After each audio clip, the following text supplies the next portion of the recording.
가리사는 증시 각도기. 안녕하세요. 왜 이러세요? 안녕하세요. 증시 각도기 강산준입니다. 네, 제 느낌상으로는 벌써 금요일 같은 화요일이. 화요일인가요 오늘? 화요일이네요. 화요일인가요? 네, 화요일입니다. 네네, 정신 없습니다. 시간 잘 가고 있어요. 네네, 제가 시내 한번 왔다 갔다 하면 정신 없습니다. 오늘 저 광화문에 계약 관련해 가지고 준비가 잘 됐는지 한번 확인차. 광화문 한국투자증권 지점하고 N2 NH투자증권 갔다 오면서 좀 정신을 잃어버렸네요, 제가. 네, 예. 오늘 주식시장도 좀 헤매기 시작했어.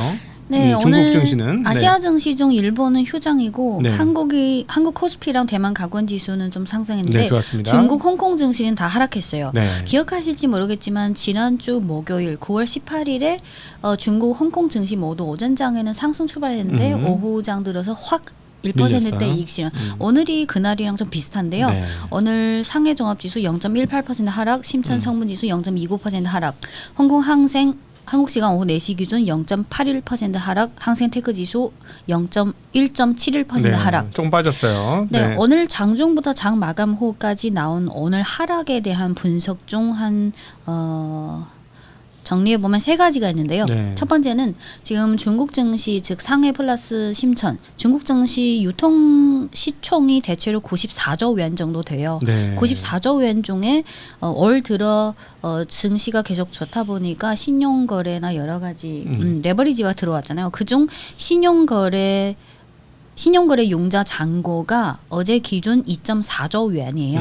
그러면 2.4조 위안은 유통시총 전체 94조 위안의 한 2.5% 정도 돼요. 비중은 높지 않아요. 근데 역사적인 밴드가 중요하죠. 네. 역사적으로 봤을 때 2.4조 위안의 그 신용은 대체 어느 정도 수준인가? 네. 그래서 지난주 목요일에 싹 이익 실현한 거랑 오늘 이익 실현한 거 중에 장중에 나온 코멘트는 기존 자금보다는 올 들어서 신용거래로 들어온 자금 중에 일부가 국경적 연휴 전에 이익 실현할 가능성이 높다. 이렇게 추정하고 있어요. 아니 그래서 나 계속 궁금한 건 중국도 국경절에 돈 좀 쓰죠?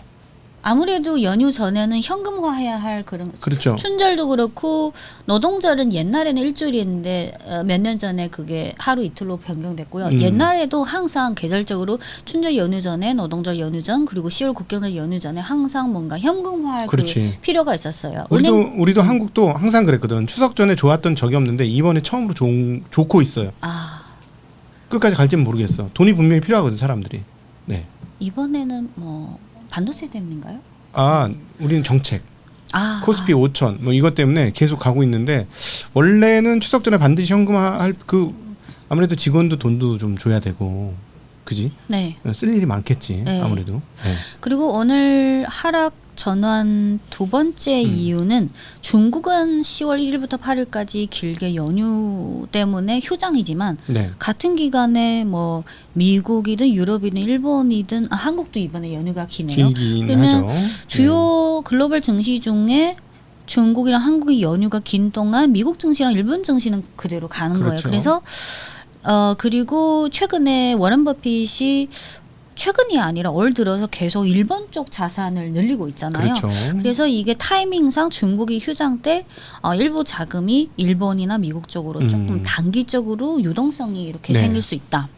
지금 중국 자금 중에 어제 제가 대담했는데 재미난 게 일본의 도쿄 부동산 가격이 계속해서 오른다는 거야. 그래서 왜 올라요? 그랬더니 중국 자금이 넘어가서 상당히 역할을 하고 있다. 실제로.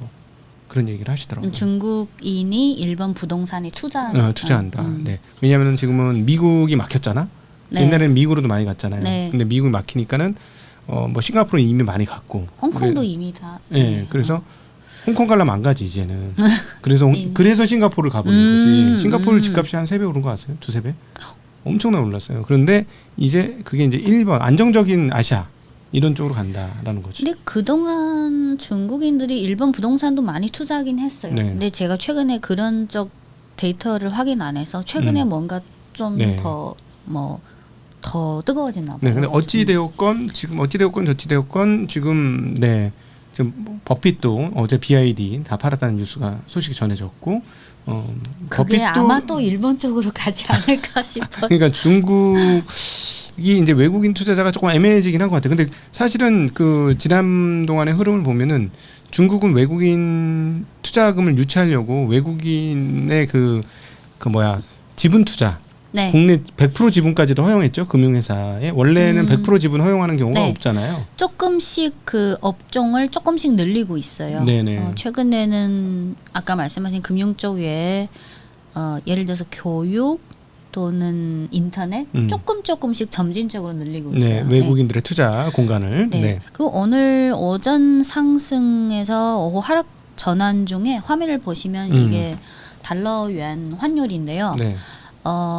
오늘 오전 전까지입니다. 연초부터 오늘 오전 전까지. 네. 그러면 이게 지난주 한 올해 4월부터 한 5개월 넘게 계속 yuan화가 강세로 왔어요. 네네네. 한 5개월 동안 계속 yuan화가 강세였는데 지난주 수요일쯤까지 한 달러 yuan 환율이 7.1. 네, 그러니까 7.1 정도까지 지난주 수요일까지 내려왔는데 내려오고 나서 약간 좀 잘 안 보이지만 지난주 중후반부터 오늘까지 계속해서 7.1에서 7.11 네.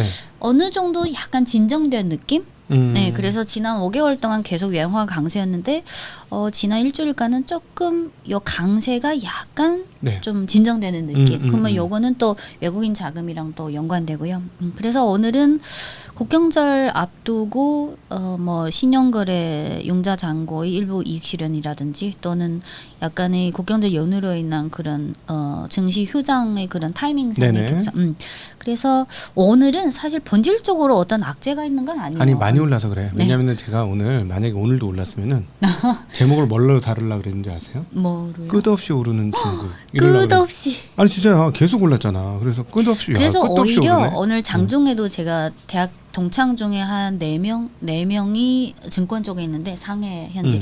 그래서 우리 5명이 항상 채팅방에서 막 잡담을 하는데 그냥 연휴 전에 한 몇 번 정도 이렇게 이익 실현 나오는 게 오히려 좋다. 네. 그냥 네. 그렇죠. 끝없이 지금 쉬지 않고 특별히 뭐 우리 계속 봤던 폭스콘은 진짜 쉬지 않고 올랐지 않습니까? 드디어 오늘 빠졌어. 폭스콘은 충원해야 될 것 같아요. 신규 주문이 너무 많이 늘어서. 지금 사실은 오늘 빠진 건 좀 웃기는데 왜냐하면은 저 애플이 주가 4%나 올랐으니까 네. 거기 최대 수혜주가 폭스콘 아니에요, 맞아요. 사실상. 근데 네. 그동안에 많이 사전에 올라서 그런지 오늘은 좀 네. 쉬었습니다. 폭스콘도 오늘 장 초반에는 4%대 거의 4.9%대 상승 출발했는데 마감 때는 0.5% 상승 마감. 네. 네. 빠진 거 아니었구나. 오후장 잠깐 장 마감 전에 약간 약보합으로 갔다가 다시 막판에 네. 강보합으로. 네네. 네. 그래서 화면에 보시는 게 어제 오후 중국 시간 3시. 그래서 어제 오후 한국 시간 4시. 왜 어제 이 얘기를 안 했냐면 저희가 어제 한국 시간 오후 4시부터 녹화를 했잖아요. 그래서 네네. 요거는 어제 그 타이밍상 좀 안 맞아서 요게 뭐냐면 올해가 14차 5개년의 마지막 해입니다. 네. 그리고 내년부터 2026년부터 30년까지는 15차 5개년. 그 14차 5개년은 2021년부터 1, 2, 3, 4, 5, 2025년까지. 그래서 올해가 마지막 해니까 지금 지난달부터 여러 핵심 부처별로 돌아가면서 기자회견을 해요. 그러면 요 기자회견의 취지는 지난 5년 동안 뭘 했다. 요거는 잘했다. 요거는 못했으니까 보완해야 된다. 일종의 총결산. 그래서 어제 오후 한국 시간 4시부터 1시간 넘게 한 기자회견은 금융 부문의 기자회견이에요. 그래서 금융 부문 기자회견이니까 요 화면에 보시는 맨 옆쪽에는 그 통역이랑 사회고 여기 네 분은 한 명은 중인민은행장 그리고 두 번째는 조우샤첸. 판공성 바꿨어요. 판공성. 조샤오차는 옛날이지. 그분은 미안합니다. 요즘 네. 여유롭게 잘 지내는 것 같아요. 근데 조샤오차는 옛날에 유명했죠. 예. 그리고 두 번째는 금융감독관리 총국 국장, 세 번째는 중국 증감위 주석, 네 번째는 중국 인민은행 부은행장, 네. 부은행장은 겸 국가외환관리국 국장. 그래서 어제는 14차 5개년 5년 동안 중국 정부가 금융 분야에서 어떤 총결산. 근데 어제 이 기자회견의 성격은 앞으로 5년간에 대한 가이드라인 제시가 아니고 성격이 지난 5년 동안 어떤 총결산이에요. 하지만 이 네 분이 사용하는 문구 표현을 통해서 앞으로에 대한 어떤 힌트를 얻을 수 있어요. 그래서 네네. 제가 1시간 넘게 다 들은데 그중에 한 3가지 포인트를 들 수 있다고 생각해요. 첫 번째는 인민은행장이 통화정책과 관련해서 이런 표현을 썼어요. 지난 몇 년간 인민은행은 금리라든지 통화 정책에 있어서 이런 원칙을 지켰다. 나를 직역할게요. 나를 중심으로 나 위주로 통화 정책을 제정하고 동시에 국내외 동향에 대해 균형적인 입장을 취했다. 그러니까 여전히 인민은행은 비교적 독립적인 통화 정책을 취하겠다. 네. 그러면 글로벌 시장도 물론 중요하지만 그리고 미국의 통화 정책이 중요하지만 중국 인민은행이 금리 인하 여부 올해 딱 5월달에 한 번 인하고 작년에는 3번 인하했어. 그러면 중국 인민은행이 통화 기준금리를 인하하든지 여부는 중국 국내 실물 경제의 매월 발표되는 지표 주로 국내 돌아가는 상황에 따라 결정한다. 네. 물론 그 나중에 또 인하하면 타이밍상으로는 미국 쪽 그거를 좀 감안해야죠. 그리고 네. 두 번째는 증감위 주석이 작년 2월 달에 새로 취임했어요. 근데 작년 3월 기자회견 때랑 어제 기자회견 때 보니까 증감위 주석이 양쪽에 흰머리가 많아졌더라고요. 뭔가 스트레스가 주가가 원하는 대로 안 움직여서 그런가? 아니 그래도 지금 현 증감위 주석에 대한 평가가 괜찮았어요. 네. 옛날에는 매번 증감위 주석이 거의 90% 이상이 다 은행 출신이에요. 근데 이번에는 좀 다르게 IB 출신.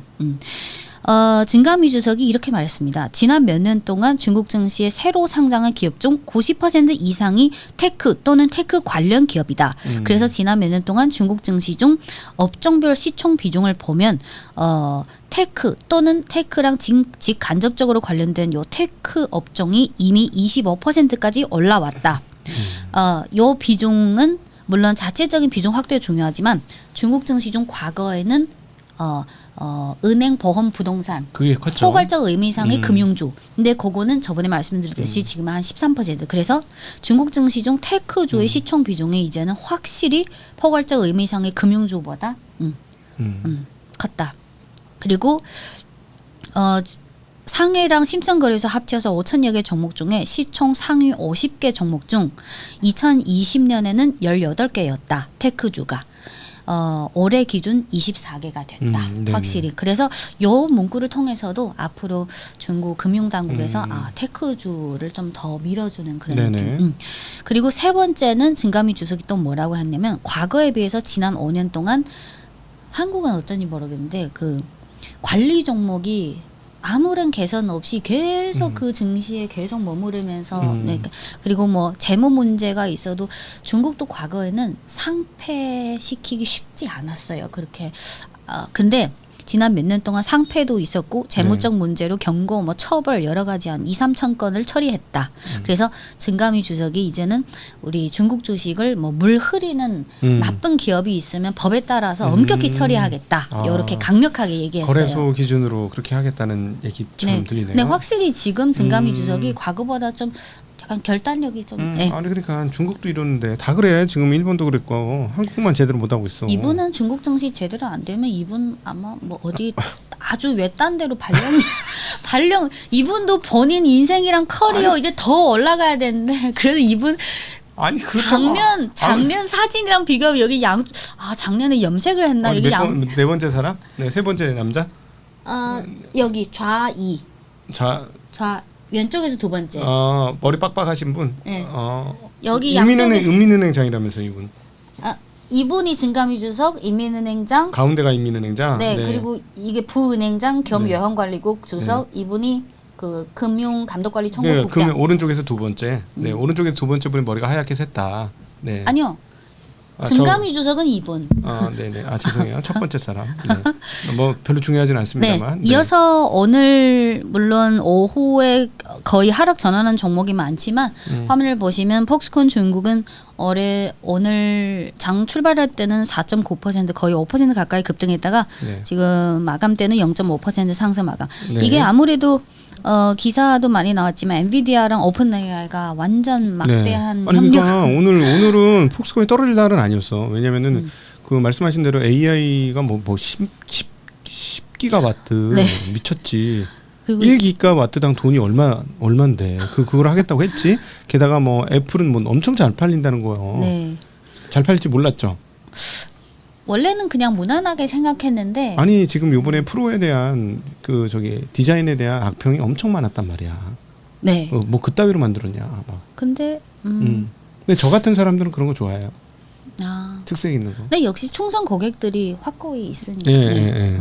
네. 그리고 엔비디아랑 오픈AI 그 막대한 협력 계획이 발표되고 나서 엔비디아의 밸류체인 종목 중에 중국에 상장한 종목 폭스콘 그리고 다음이 중지 슈创 요거는 300 308 창업한 종목인데 영문명은 중지 이노라이트. 폭스콘은 서버 만들어주는 회사고 요 네. 300 308은 광 모듈. 그 엔비디아 광 모듈 쪽으로 들어가요. 이 종목도 장 초반에는 6%대 급등 출발했다가 네. 마감 때는 한 3.4% 마감했어요. 3.9%. 네. 그리고 이어서 또 엔비디아 밸류 체인주인데 300476 성홍 테크놀로지. 요거는 엔비디아 쪽의 PCB 인쇄 회로 기판을 납품하는 거고요. 그리고 네. 이 종목도 5%대 출발했다가 장 마감 때는 약보합 마감. 그리고 이어서 잉웨이커는 002837 이 종목도 7%대 상승 출발했다가 요거는 엔비디아 쪽에 그 서버 안에 냉각 솔루션이 필요하잖아요. 네네네네. 요 종목이 엔비디아의 냉각 솔루션을 가장 많이 제공. 그래서 7%대 상승 출발했다가 마감 때는 1% 상승 마감. 그래서 네. 오늘은 대체로 중국 증시, 홍콩 증시 중에 대부분은 오전 상승해서 오후장 하락 전환했다가 거의 다 하락 전환했는데 그래도 엔비디아랑 오픈AI 협력 소식 그 자극을 받아서 엔비디아의 그 공급사 중에는 아직은 상승으로 마감한 종목은 꽤 있었어요. 네. 그리고 또 아이폰 아까 말씀하신 아이폰 17이 지금 판매량이 괜찮다는 피드백이 네. 계속 들어오는데 그래서 중국 종목 중 아이폰 가장 1번 종목은 입신정밀. 네. 입신정밀은 아이폰이 중국에서 최대, 애플이 중국에서 최대 OEM. 그래서 핵심 부품도 많이 공급하고 조립까지 가장 1번 애플 공급사. 네. 그래서 입신정밀 002475가 요거는 오전장까지인데 네. 그래도 흐름은 나쁘지 않았어요. 그리고 다음은 한자는 가이, girl는 애플의 이어폰랑 네. 스피커 요거를 주로 공급하는데 오늘 입신 정밀을 보면 네. 오전장에는 올랐었잖아요. 네 오늘 마감 때는 역시 상승 마감은 그래서 오늘은 네. 거의 상승세를 유지한 게 엔비디아 오픈AI 협력이랑 관련되고 아이폰 17이랑 관련되고 네. 그리고 이어서 어제 시황을 보신 분들은 아마 기억하시겠지만 그 중국 최대 스포츠 용품 안타 스포츠. 이거 아닌데? 네네. 근데 오늘 SMIC는 홍콩 종목 00981 상승 출발했다가 2%대 하락 전환 마감했어요. 네네. 그래서 네. 이어서 어제 말씀드렸던 그 안타 스포츠 어제 2.22% 하락했고 오늘은 지금 한국 시간 오후 4시 기준 1.06% 하락했어요. 네네. 이틀 연속 하락.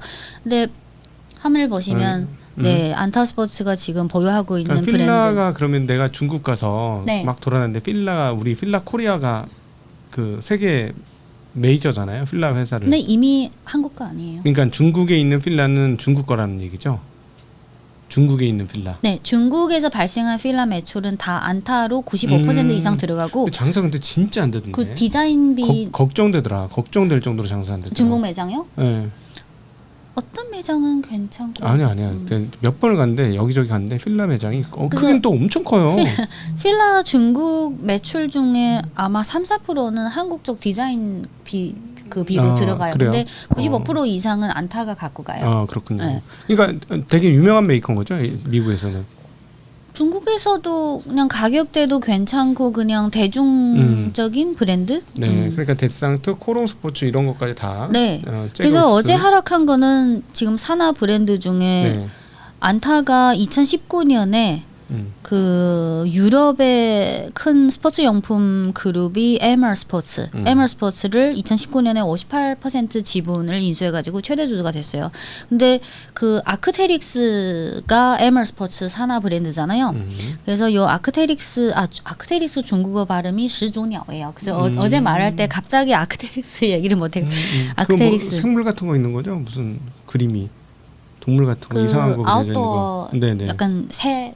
그렇지. 새. 네. 뭐 화조새 같은. 그래서 그 중국어 명칭이 시조鸟가 그 사조조 그 뜻으로. 네네. 근데 어제는 그 아크테릭스가 중국의 유명한 불꽃 예술가랑 해가지고 그 히말라야 산맥에서 화면을 보시면 이게 그저께 히말라야 산맥에서 아크테릭스가 중국의 유명한 불꽃 예술가랑 같이 히말라야 뭐 산맥에서 요 불꽃 예술 뭐 했다고 해요. 그래서 이게 소비자들이 엄청 싫어해가지고 그래서 요게 그래서 어제 안타스포츠랑 아크테릭스 측에서 공식 사과를 했어요. 그 불꽃 예술가도. 근데 그래도 중국 소비자들은 아직은 화가 안 풀렸나 봐요. 그래서 안타스포츠 주가가 언제까지 하락할지. 그리고 요 아크테릭스 모그룹이 에머스포츠 주가를 보면 어제 5%대 하락했어요. 네, 그래서 아직은 이 영향이 계속될 것 같아요. 이어서 틱톡에 대해서 말씀드리고 싶은데요. 한국에도 여러 가지 기사가 나왔는데 이 틱톡 건에 대한 저희 생각을 좀 말씀드릴게요. 지금 그 바이트댄스가 미국에 법인이 2개 있습니다. 하나는 틱톡 미국 데이터 보안 회사 USDS. 요거는 그 데이터 정보를 관리하는.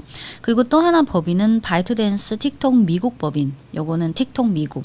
이 2개가 있는데 기사에는 뭐 80% 지분을 미국이 가져간다. 그리고 이사회에 미국인 이사가 뭐 대량으로 뭐 근데 그리고 심지어 한국의 어떤 기사에는 5년 동안 지속된 틱톡 이슈가 드디어 미국의 승리로 끝날 것 같다. 저는 이거 보고 이 기자님이 진짜 이거에 대해서 제대로 알고 보다 우선은 결과적으로 이 전 세계 SNS 알고리즘 기술 중에 틱톡이 최고입니다. 그렇지 않으면 틱톡이 미국에서 그 기타 미국 현지 SNS 앱을 이길 수가 없어요. 그리고 지금 미국인 중에 한 1.7억이니까 반 정도가 틱톡 유저고 중요한 거는 그중에 700만 명에서 800만 명 정도가 틱톡에서 제품 판매나 라이브 방송을 통해서 돈을 벌고 있어요. 틱톡은 그분들이 직장이나 마찬가지예요. 그래서 미국 쪽에서는 한 지난 6월 달인가 7월만 해도 기사를 통해서도 많이 나왔지만 미국 쪽의 그 상무부 장관이 7월까지만 해도 우린 미국이 틱톡을 지분뿐만 아니라 이것저것 다 강탈하겠다. 그 틱톡의 핵심 기술인 알고리즘 기술까지 우리 거 미국 거야. 막 하면 근데 중국 쪽에서 1도 양보하지 않았습니다. 그래서 이번에 기사에는 뭐 중국 쪽 대주주가 20%, 미국 쪽 80% 그리고 거기에 미국인 이사로 많이 들어간다. 근데 이거는 다 저는 그냥 형식적인 알맹이가 아니라 껍데기라고 생각해요. 왜냐면 미국 쪽에서 아무리 압박을 해도 틱톡의 가장 핵심 자산인 알고리즘 기술은 계속해서 틱톡 바이트댄스 본사에서 소유하고 있습니다. 그리고 중국 상무부 및 중국의 핵심 기술의 수출 통제 및 수출 제한 관련 법규에 의하면 틱톡의 이 알고리즘 기술에 해당되는 이런 핵심 기술은 그 소유권이든 사용권이든 타 기업 또는 타국으로 양도하거나 그 라이선스 방식으로 기술 수출을 하려면 반드시 상무부와 그 법규의 승인을 받아야 돼요.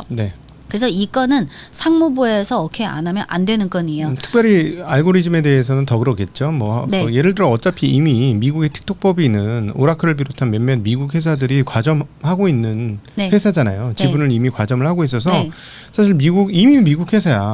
그거 관해서. 근데 지금 얘기가 계속 나오는 게 일부 알고리즘을 사용할 수 있게 해주겠다라는 뉴스들이 계속 나오고 있어. 소유권은 계속 중국이 갖고 있고 그냥 사용권만 기술 수출 방식으로 미국 법인에 주는 거예요. 그 틱톡 미국 데이터 보안 회사. 그래서 사실 본질적으로는 지난 몇 년 동안 계속 해온 그 방식대로예요. 본질적으로 변한 거 없어요. 근데 이게 미국이랑 중국에 있어서 의미가 뭐냐면 우선 미국에게 있어서 특히 트럼프 행정부에게 있어서는 이거는 지지율과 직결된 상황이고 직결된 존재이고 또 고용 실업률이랑도 직결된 부분입니다. 과거에 트럼프 대통령도 인터뷰에서 말한 바 있다시피 이번에 당선에 있어서 틱톡을 통한 젊은 층들 표가 중요했다. 확실히. 그래서 트럼프 행정부 입장에서는 왜 지난 1년 동안 계속 3개월마다 90일 유예하고 왜 그럴까요? 트럼프 행정부는 틱톡이 필요합니다. 그러니까 그 이런 얘기도 있어요. 틱톡의 소유권을 미국이 넘어가고 가면 그걸 빌미로 이제 미중 무역 협상이 한 단계 진전을 해서 뭔가 좀 해결이 된다라는 저는 설도 그렇게 있어요. 생각하지 않아요. G2의 무역 협상이나 다른 지정학적 협상에 비해 이 틱톡 건은 너무 작은 건이에요. 네. 물론 그에 따른 큰 의미도 있지만 계속해서 말씀드리면 그래서 트럼프 행정부는 틱톡이 필요해요. 네. 지지율이든 뭐 민심이든. 그리고 두 번째는 지난 몇 개월간 중국의 미국의 고용 지표가 계속 악화되고 있어요. 그러면 아까 말씀드렸다시피 1.7억의 유저 중에 700만 명에서 800만 명은 틱톡에서 돈을 벌고 있어요. 만약 미국 쪽에서 틱톡에 대해 어떤 태클을 걸거나 그 사람들이 여기서 정상적으로 활동할 수 없게 되면 이거는 트럼프 행정부는 이거를 견딜 수가 없어요. 네. 그래서 미국 입장에서는 중국 쪽의 어떤 절충안을 들어줄 수밖에 없다. 그리고 중국 입장에서 제 생각에는 중국 입장에서 이번 틱톡 건이 왜 중요하냐면 사실 틱톡이 그냥 한 기업에 불과하잖아요. 네. 근데 몇 가지 측면에서 보면 지금까지 과거에 혹시 기억하세요? 프랑스의 알스톰이라는 유명한 기업이 있었는데 지금의 그 GE의 전신 중 일부가 미국이 옛날에 알스톰 사장을 납치해서 그 사장이 감옥에서 5년 있었다가 죄가 없는데 어쩔 수 없이 그 죄를 인정하고 나왔어요. 그러니까 지금까지 몇십 년 동안은 미국 정부가 타국의 어떤 좋은 자산 또는 좋은 기업을 미국의 패권을 통해서 강탈할 수 있었어요. 빼앗을 수 있었어요. 하지만 이번에는 미국이 그 목적에 달성하지 못했어요. 그래서 중국 입장에서는 이번 건이 그냥 단순한 한 개 사례가 아니라 앞으로의 어떤 여러 가지 가능성을 대비해 전형적인 사례를 하나 만들어 둔 거예요. 결국은 중국의 우수한 기업이 미국에 가서 미국 현지 법규에도 그 부합하는 경영 활동을 하는 동시에 미국 쪽에서 틱톡의 핵심 자산을 강탈하고 싶은데도 결과적으로는 그냥 사용권만 얻었다. 그러면 이거는 어떤 의미냐면 정치적으로 해석하면 사실 어떻게 보면 미국의 예외주의를 어떻게 좀 예외주의에 대한 타파 그리고 여러분들 모르겠어요 한국 기사에 나왔는지 지금 공식적으로는 그 구글의 유튜브가 중국에서 안 되잖아요. 네. 하려면 그 VPN 근데 대부분 사람들은 이거를 부정적으로 보는데 저는 뭐 딱히 그렇게 왜냐하면 예전에 구글이 중국에 출장 가서 중국 상무부랑 중국 진출에 관해서 회의를 통해 담판을 하는데 구글 쪽에서 제출한 그 조건이 우리 미국 기업은 다르다. 미국은 예외로 해줘. 미국 우리 유튜브는 중국에서 그냥 막 할 수 있도록 중국 현지 법이 있는 거 알지만 우리는 미국 기업이니까 예외로 해줘. 근데 중국이 안 해줬어요. 네. 그러니까 미국이 몇십 년 동안 계속 이렇게 습관처럼 버릇처럼 해온 미국 우선주의 예외주의에 대한 반격이라고 보시면 돼요. 그리고 또 이런 사례를 하나 만들어 놓으면 지금 아직 구체적인 그 확정은 아니잖아요. 기사에는 많이 나왔고 뭐 트럼프도 발언했죠. 근데 이게 몇 주 후에 확실히 계약서 형식으로 법적 문건으로 확정이 되면 이거는 하나의 기준이 돼요. 그러면 다음에 이거는 기준이 된다면 미국 입장에서는 이거는 합법적이고 인정하는 거나 마찬가지. 그러면 다음에 또 미국 기업이 미국 시장에서 경영 활동을 하는 중국 기업에 대해 뭘 하려고 하면 이거를 어떤 전형적인 기준으로 지분을 좀 팔아야 된다. 그리고 뭐 이렇게. 역으로 과거에 중국 정부가 유튜브를 허용 안 해준 것처럼 미국의 유튜브를 포함해서 이런 SNS 앱 이런 플랫폼 기업이 중국에 본격적으로 진출하려면 중국 기업이 미국 시장에서 미국 현지 법규를 준수한 것처럼 너네도 중국에 들어오면 중국 법규를 준수해야 돼. 네. 그래서 이번 틱톡 건은 단순히 어떤 한 기업의 건이 아니라 여러 가지 전형적인 기준이 될 수 있는 중요한 가치가 될 수 네. 있다고 생각해요. 그리고 오라클에 관해서는 물론 대기업이지만 제가 중국 현지를 통해서 물론 100% 정확하지 않을 수 있지만 오라클이 그 데이터 관리 그러니까 이 미국의 그 틱톡 데이터가 만약 중국 가려면 오라클 한번 거치고 가야 되잖아요. 근데 오라클이 이런 역할을 하지만 중국 현지 뭐 관련 엔지니어나 그런 코멘트를 봐도 이게 알고리즘 기술이 단순히 하나의 그 소스 코딩이 아니라 아주 방대한 여러 가지 코딩 문건 아주 방대한 그런 존재잖아요. 그래서 그냥 오라클이 뭐 코딩 하나 소스 코딩이라든지 그거를 틱톡이 그거를 오라클에 줘도 오라클은 그거를 파악할 수 없어요. 그러니까 그 오라클에 대한 물론 오라클이 아주 유명한 기업이지만 틱톡 알고리즘 이 핵심 기술에 대한 오라클의 역할은 그냥 보관, 확인하고 이전하고 그 이상도 이하도 아니에요. 네. 그런 느낌. 그래서 중국 정부 입장에서는 며칠 전에 그 상무부 대변인이 이렇게 말했잖아요. 중국 정부는 절대로 중국 기업과 중국의 원칙을 위반하는 대가로 미국에 타협하지 않겠다. 그리고 바로 다음 날에 바이트댄스 본사의 홍보부처에서 이렇게 말했잖아요. 바이트댄스는 중국의 법규에 따라 미국에서 물론 미국 현지 법도 준수하지만 그래서 이미 중국 상무부랑 바이트댄스는 이게 확고해요. 네. 소유권은 절대 줄 생각 없다. 그래서 음. 그리고 이게 중국 기업, 미국 기업뿐만 아니라 나중에 예를 들어서 혹시 미국 뭐 행정부가 미국에서 경영 활동을 하는 다른 나라 기업이 너무 훌륭하고 퀄리티가 너무 핵심 기업이라서 그거를 미국 소유로 강탈하고 싶다. 그러면 이게 또 하나의 상징적인 기준이 될 수 있어요. 그래서 이게 나중에 구체적으로 그 법안이나 그 계약서가 어떻게 될지 좀 더 지켜봐야 되지만 이게 그냥 한국에 나오는 기사 제목에 뭐 그거 텍스트상의 의미로만 받아들인 거는 조금 피상적이라고 생각해요. 어쨌든 이게 지금 이제 미중 무역 협상에서 되게 중요한 포인트가 될 거라는 논지들의 기사들은 지금 나오고 있습니다. 네. 요거를 가지고 뭐 예를 들어 펜타닐 하나 더 얹어가지고 뭐 풀 수도 있다 뭐 이런 얘기도 나오고 과연 어떻게 진전될지 봐야 될 것 같습니다. 그냥 원칙적인 거는 타협할 생각 없어요. 네, 중국에서는 네. 네. 그리고 하나만 더 말씀드리고 어떤 구독자분이 항생테크 지수 내년에 8,000포인트까지 올라갈 수 있을까요? 이런 거는 당연히 이런 거를 딱딱 맞출 수는 없습니다. 저희는. 네네. 근데 아마도 수년 전에 그 2015년 16년 고점 그리고 코로나 때 2021년 초 고점. 근데 저는 과거 고점은 현실적으로 불가능하다고 생각해요. 이거는 그리고 과거 두 차례 고점을 처리한 그 배경이나 원인도 지금의 증시 상승세랑 전혀 다르고요. 그리고 그때 고점에서 1, 2년 사이 그리고 저번 고점은 코로나 이후에 계속 하락하는 것도 지금 상황이랑은 전혀 다릅니다. 그리고 중국 금융당국 입장에서 증시의 안정적인 상승, 장기적인 상승을 이렇게 케어하고 있다는 건 사실이지만 있는 거는 사실이지만 과거 고점까지는 저는 가능성은 0이라고 생각합니다. 그래서 아마 0이라고? 아마 과거에 물리신 분들이 많을 것 같은데 0이라고 그렇다고? 언젠가 가겠지. 이분 질문은 내년까지. 네. 네. 또 마지막 하나만 말씀드리고 그 규준 모태주 600519 구독자분께서 지금 시장이 가는 방향성은 아니지만 꾸준히 장기 보유 목적으로 어떻게 생각하시는지 궁금합니다. 근데 소비가 꺾였잖아. 집값이 떨어지고. 그 규준 모태주가 먹어봤어요? 난 그게 궁금해. 근데 저희 아버지가 많이 저는 드셨어요? 술을 거의 안 마시니까요. 아니 귀주 모태주도 종류가 엄청 많잖아.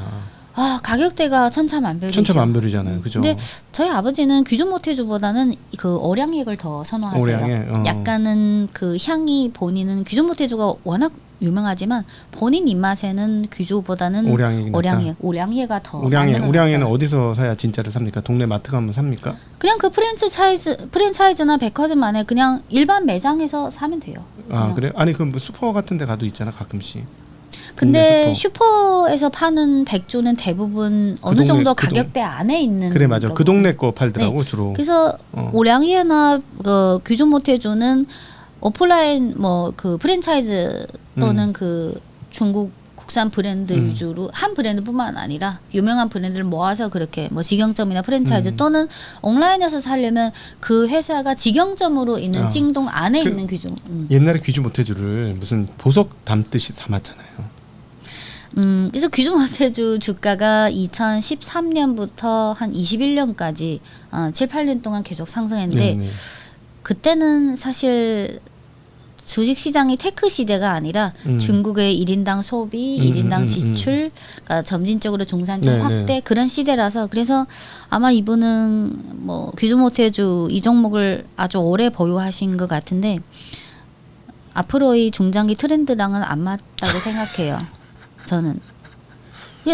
왜냐면 이거를 물론 1등주 그리고 기준 모태주가 아주 희소성도 아니, 있고. 그럴 거면 대답을 하지 마. 그렇게 딱 잘라가지고 안 돼요. 이렇게 할 거면 너무 안타깝잖아 이분. 네? 그렇지 않습니까? 아니 뭐 저는 아닌 건 아니라서요. 그러면 네. 어떻게 대답하는 게 좋을까요? 대답을 아예 안 하는 거지. 잘 모르겠습니다. 네. 그건 제 스타일 아니에요. 그래서 알겠습니다. 중장기적인 증시, 중국 증시랑 글로벌 증시 트렌드가 중요하다고 생각해요. 네네. 아무리 1등주라 하더라도. 네. 네네. 예전과는 많이 달라졌다. 네. 그래 나는 한번 먹어는 보고 싶어. 뭐 그렇게 유명하다니까. 무슨 기준 모텔을 먹어야 되는지 잘 모르겠어. 저희 집에 한 병 있긴 한데요. 근데 찾아뵙겠습니다. 지금 사적인 관계가 그 그렇게까지 정도는 친한 사이가 아니라서 네. 그 정도 가격대를 선물로 네. 드리기에는 조금. 얼마인데? 선물 받겠다는 게 아니고 아버님하고 가서 먹으려고 그러지. 네. 아니요. 제가 예전에 면세점에서 항상 집에 중국 술 몇 병을 재고로 뭐 항상 갑자기 선물할 때가 있어서. 아니 그러니까 얼마예요? 근데 그것도 가격대에 따라서 그치. 뭐 한국 돈으로 연수에 따라 또 틀리죠. 네. 스카치 그리고 위스키처럼. 기본 오리지널 시리즈가 있고 뭐 프리미엄 시리즈도 있고 집에 거는 그냥 60인가 60만 원? 엄청 비싸다. 진짜. 그래서 그럼 몇 년 된 건데 그렇게 비싸요? 근데 요거는 몇 년 된 거든 물론 오래된 거 좋지만 이게 자연 양조법으로 된 거라서 시간이 흐를수록 좋아요. 비싸지는 거죠. 네. 그렇죠. 그냥 그리고 갖고 있어도. 그래서 사실상 일반 제조업처럼 재고라는 개념이 없는 거지. 그러니까 어차피 오래되면 될수록 가격이 좋아하니까. 그렇지. 자연 양조법이라서 네. 근데 저거 테크하는 사람들 망했다며. 그 저기 차 오래되면 좋은 차 보이차. 자 이제 그만하겠습니다. 이거는 시간이 너무 길어져가지고 이것도 아재 개그인가요? 내일 다시 만나도록 하겠습니다. 네. 안녕.